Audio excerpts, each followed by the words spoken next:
السلام علیکم، بسم اللہ الرحمن الرحیم۔ آج کا ہمارا موضوع ہے غزوہ تبوک میں حضرت کعب رضی اللہ عنہ غیر حاضری اور توبہ۔ اور جیسا فارغ اور وسعت والا میں اس زمانے میں تھا، کسی زمانے میں بھی اس سے پہلے نہیں ہوا۔ حضور صلی اللہ علیہ وسلم نے ارشاد فرمایا کہ اس نے سچ کہا، پھر فرمایا کہ اچھا اٹھ جاؤ، تمہارا فیصلہ حق تعالی شانہ فرمائیں گے۔ میں وہاں سے اٹھا تو میری قوم کے بہت سے لوگوں نے مجھے ملامت کی کہ تو نے اس سے پہلے کوئی گناہ نہیں کیا تھا، اگر تو کوئی عذر کر کے حضور صلی اللہ علیہ وسلم سے استغفار کی درخواست کرتا تو حضور صلی اللہ علیہ وسلم کا استغفار تیرے لیے کافی تھا۔ میں نے ان سے پوچھا کہ کوئی اور بھی ایسا شخص ہے جس کے ساتھ یہ معاملہ ہوا ہو؟ لوگوں نے بتایا کہ 2 شخصوں کے ساتھ اور بھی یہی معاملہ ہوا کہ انہوں نے بھی یہی گفتگو کی جو تو نے کی، اور یہی جواب ان کو ملا جو تجھ کو ملا۔ ایک ہلال بن امیہ رضی اور دوسرے مرارہ بن ربیع رضی اللہ تعالیٰ۔ میں نے دیکھا کہ 2 صالح شخص جو دونوں بدری ہیں، وہ بھی میرے شریک جہان ہیں۔ حضور اقدس صلی اللہ علیہ وسلم نے ہم دینوں سے بولنے کی ممانعت بھی فرما دی کہ کوئی شخص ہم سے کلام نہ کرے۔ یہ قاعدہ کی بات ہے کہ غصہ اسی پر آتا ہے جس سے تعلق ہوتا ہے، اور تنبیہ اسی کو کی جاتی ہے جس میں اس کی اہلیت بھی ہو۔ جس میں اصلاح و اصلاح کی قابلیت ہی نہ ہو، اس کو تنبیہ ہی کون کرتا ہے؟ کعب رضی اللہ عنہ کہ حضور صلی اللہ علیہ وسلم کی ممانعت پر لوگوں نے ہم سے بولنا چھوڑ دیا اور ہم سے اجتناب کرنے لگے، اور گویا دنیا ہی بدل گئی، حتیٰ کہ زمین باوجود اپنی وسعت کے مجھے تنگ معلوم ہونے لگی، سارے لوگ اجنبی معلوم ہونے لگے۔ مجھے سب سے زیادہ اس کا فکر تھا کہ میں اس حال میں مر گیا تو حضور صلی اللہ علیہ وسلم جنازے کی نماز بھی نہ پڑھیں گے، اور خدا نخواستہ حضور صلی اللہ علیہ وسلم کا وصال ہو گیا تو میں ہمیشہ ہمیشہ کے لیے ایسا ہی رہوں گا، نہ مجھ سے کوئی کلام کرے گا، نہ میری نماز پڑھے گا۔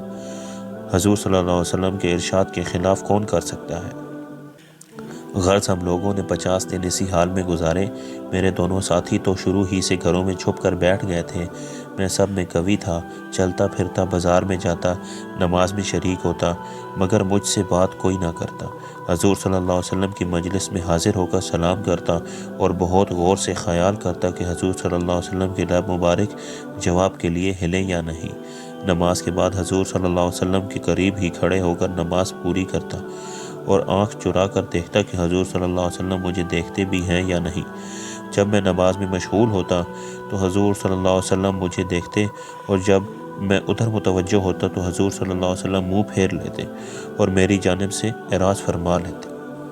غرض یہی حالات گزرتے رہے اور مسلمانوں کا بات چیت بند کرنا مجھ پر بہت ہی بھاری ہو تو میں ابو قتادہ رضی اللہ عنہ پر چڑھا۔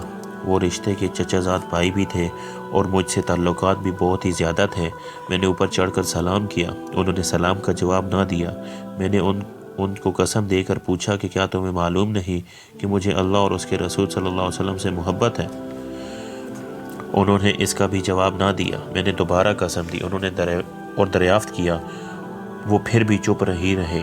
میں نے تیسری مرتبہ پھر قسم دے کر پوچھا، انہوں نے کہا اللہ جانے اور اس کا رسول صلی اللہ علیہ وسلم۔ یہ کلمہ سن کر میری آنکھوں سے آنسو نکل پڑے اور وہاں سے لوٹ آیا۔ اسی دوران میں ایک مرتبہ مدینہ کے بازار میں جا رہا تھا کہ ایک قبطی کو جو نصرانی تھا اور شام سے مدینہ منورہ اپنے غلہ فروخت کرنے آیا تھا، یہ کہتے ہوئے سنا کہ کوئی کعب رضی اللہ مالک کا پتہ بتا دو۔ لوگوں نے اس کو میری طرف اشارہ کر کے بتایا۔ وہ میرے پاس آیا اور غسان کے کافر بادشاہ کا خط مجھے لا کر دیا۔ اس میں لکھا ہوا تھا، ہمیں معلوم ہوا ہے کہ تمہارے آقا نے تم پر ظلم کر رکھا ہے، تمہیں اللہ ذلت کی جگہ نہ رکھے اور نہ ضائع کرے، تم ہمارے پاس آ جاؤ، ہم تمہاری مدد کریں گے۔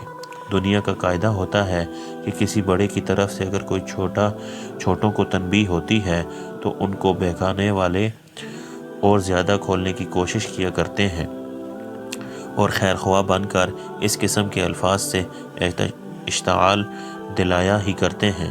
کعب رضی اللہ عنہ کہ میں نے یہ خط پڑھ کر انا للہ پڑھی کہ میری حالت یہاں تک پہنچ گئی کہ کافر بھی مجھے طمع کرنے لگے اور مجھے اسلام تک سے ہٹانے کی تدبیریں ہونے لگی۔ یہ ایک اور مصیبت آئی اور اس خط کو لے کر جا کر میں نے ایک تندور